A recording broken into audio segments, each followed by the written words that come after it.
Kagwad bus ನಿಲ್ದಾಣದಲ್ಲಿ ಮಂಗನಾಟ, ಕಪಿರಾಯನ ಕಪಿಚೇಷ್ಟೆಗೆ ಹೈರಾಣಾದ ಪ್ರಯಾಣಿಕರು ಮತ್ತು ವಿದ್ಯಾರ್ಥಿಗಳು. ಕಾಗವಾಡ ಪಟ್ಟಣದ ಬಸ್ ನಿಲ್ದಾಣದಲ್ಲಿ ಮಂಗವೊಂದು ಸೇರಿಕೊಂಡಿದ್ದು, ಬಸ್ಗಳಲ್ಲಿ ಮತ್ತು ಅಂಗಡಿಗಳಲ್ಲಿ ತನ್ನ ಕಪಿಚೇಷ್ಟೆಯಿಂದ ಪ್ರಯಾಣಿಕರನ್ನ ಹೈರಾಣ ಮಾಡಿದ್ದು, ವಿದ್ಯಾರ್ಥಿಗಳಿಗೆ ಪುಕ್ಸಟ್ಟೆ ಮನೋರಂಜನೆ ದೊರೆತಿದೆ.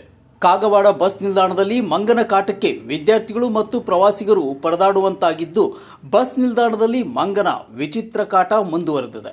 ಸುಮಾರು 15 ನಿಮಿಷ ಬಸ್ನಲ್ಲಿ ವಿದ್ಯಾರ್ಥಿಗಳೊಂದಿಗೆ ಮತ್ತು ಪ್ರವಾಸಿಗರೊಂದಿಗೆ ದಾಂಧಲೆ ಮಾಡಿದ ಮಂಗ ಪ್ರವಾಸಿಗರನ್ನ ಹೈರಾಣಾಗಿಸಿದೆ. ಈ ದೃಶ್ಯಗಳು ಇಂದು ಕಾಗವಾಡ ಬಸ್ ನಿಲ್ದಾಣದಲ್ಲಿ ಕಂಡುಬಂದಿದ್ದು, ಪ್ರಯಾಣಿಕರು ಮತ್ತು ವಿದ್ಯಾರ್ಥಿಗಳು ಬಸ್ ಪ್ಲಾಟ್ಫಾರ್ಮ್ ಕಡೆ ಬಾರದೆ ದೂರ ನಿಂತು ಮಂಗನಾಟ ನೋಡುವಂತಾಗಿದೆ.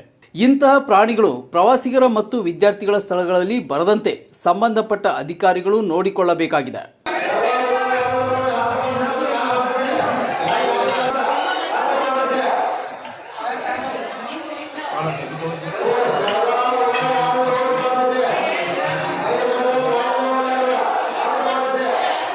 Lakkappa Nayak, Chanakya express news bureau, Athani.